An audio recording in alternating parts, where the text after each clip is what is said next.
Hi everyone, Johnny from Sweden here. You can hear that on my beautiful accent. I thought I should make a little movie about my motorcycle I have. I have messed with cars mostly the latest years, but I messed quite much with the motorcycles when I was riding enduro and ice racing some years ago. I still do ride on the ice though when it's possible, but not much enduro anymore. But I built a bike 12 years ago, and which was a quite unique and complicated project. It started with my enduro riding when we started to ride on bikes again, and we drove on the ice in the winter time.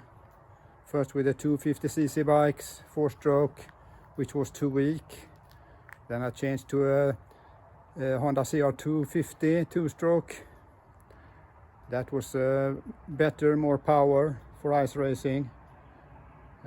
But as always, you get used to everything, so it ended up with a CR500 and some porting on that engine, and yeah, it ended up with 70 horsepower on the dyno. But I thought I should do something more special, and started to look for other alternatives. So I got in contact with a very nice guy in Indiana. Dave was his name, and he had some ideas of what we could do, and I told him I wanted to build in a CR500 frame, which no one else had done at that time, but no one knew if it would work or if the parts would fit. What we did was that we looked at the Liger cylinders from CP Industries, and even if I didn't know if it would work, I thought I'd take the chance. So Dave helped me to get the parts for the project, and I bought a Honda CR500 that was enduro registered here in Sweden, which is not so easy to come by. So the build started with just that bare frame, and I had a mock-up engine for that, and when the parts arrived here, I immediately saw that nothing fits. So it required lots of modifications to make this work. And fortunately I have a good friend who is good at metal work and welding. So he helped me with all the frame modifications for this bike. And it took about a year to build it. And yeah, we can take a look at it here.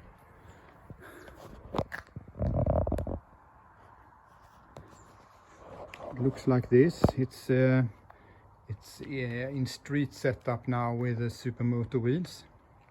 So the frame is from 1990, and when you look at it like this, it doesn't seem so complicated. Yeah, almost like a regular CR500 with the supermoto wheels. But when you start to look more into details, you can see, maybe understand what I'm talking about with the space everywhere on this project. So if you look here first, the engine is built on new Honda CR500 OEM engine blocks, which aren't available anymore today. And when we look here, you can see there's an adapter plate here. And that is not because the engine has longer stroke, because it hasn't. It's still 79mm stroke, just a stock. The adapter plate is to make the cylinder fit to the engine, because the cylinder is bigger. It's on 94mm bore, and it's a triple port design. So it's much more modern in the design than a regular Honda CR500. That is a 7-port cylinder, and this is an 11-port cylinder. So the cylinder is bolted through the adapter plate into the engine block on the rear stud here at the front. the bolt it's bolted in the adapter plate, and the adapter plate itself is bolted into the original mounting point in the block. And if you look here, it's very, very tight. So what we did, we had to move the radiators forward and upwards, and in between here you have a hose, a water hose, which was squeezed between the cylinder and the frame. So we had to cut the frame there and put in a half moon plate to make room for that hose, and then you weaken the frame. So we had to strengthen the frame on the opposite side. Here is strengthening plates welded on. Same thing with the carburetor. It's a 48mm Electron carb, and as the carb is much bigger and the throat on the cylinder is longer, the carb didn't fit under the tank, so we had to cut the frame under the tank and weaken it there. So there's also a strengthening plate welded on here on the other side. So there was a lot of messing with fitment on the bike, and as the cylinder also is bigger and higher, I couldn't use the original mounting points for the CDI and the coil, so we had to move that too and make a plate for that. So that was a lot of calculating and measuring to make everything work, but it finally did. What's more done to this bike? Well, the internals on the engine is a stock crank with a Wössner steel rod.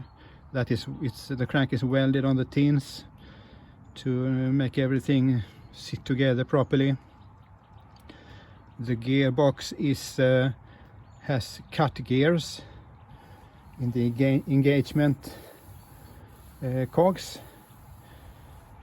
So that's about it, and I use a Barnett carbon fiber clutch with heavier springs on this one, and it works perfect.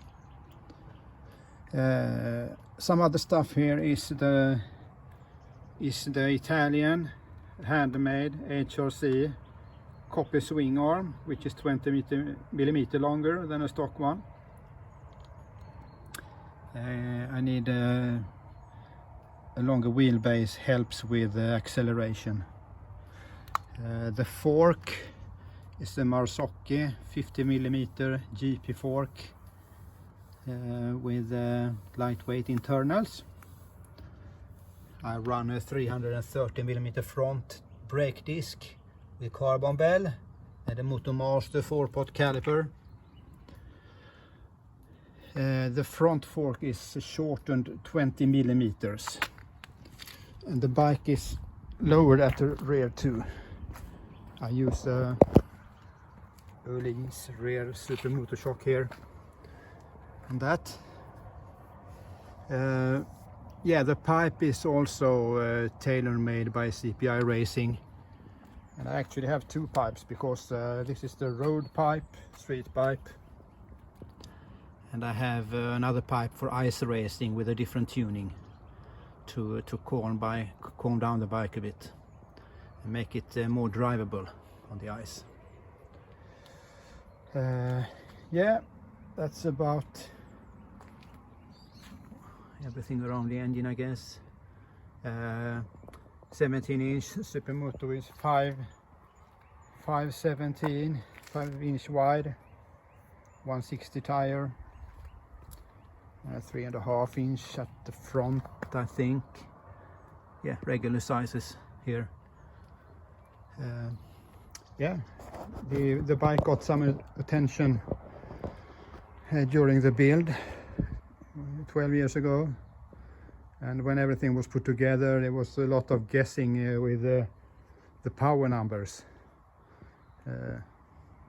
Yeah, no one had built a bike with a CR500 with this cylinder kit before, so no one really knew.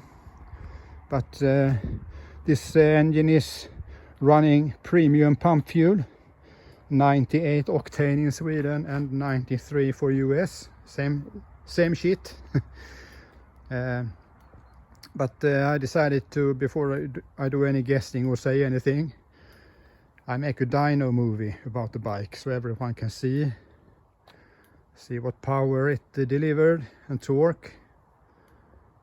We ended up with 92.9 horsepower at 7,320 RPM, I think it was, and 93.5 Newton meters, which equals to 68.3 foot-pounds.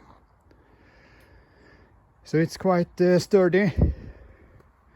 So a lower chassis with a longer swing arm and better damping is necessary to make this bike work, I would say.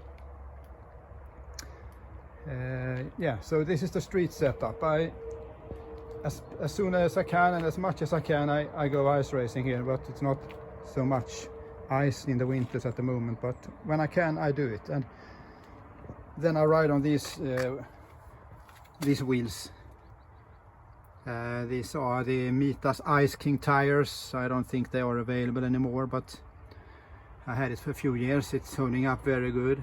It's a tire with a much thicker core, as these screws are 38 millimeter long. So you build the tires yourself and screw in the studs. 624 screws in the rear tire and 324 in the front tire.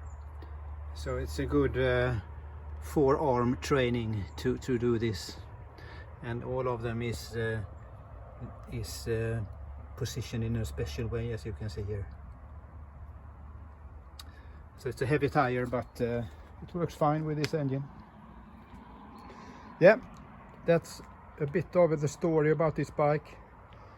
The engine is amazing. It hasn't been apart in 11 years. I haven't done anything except oil changes and piston change.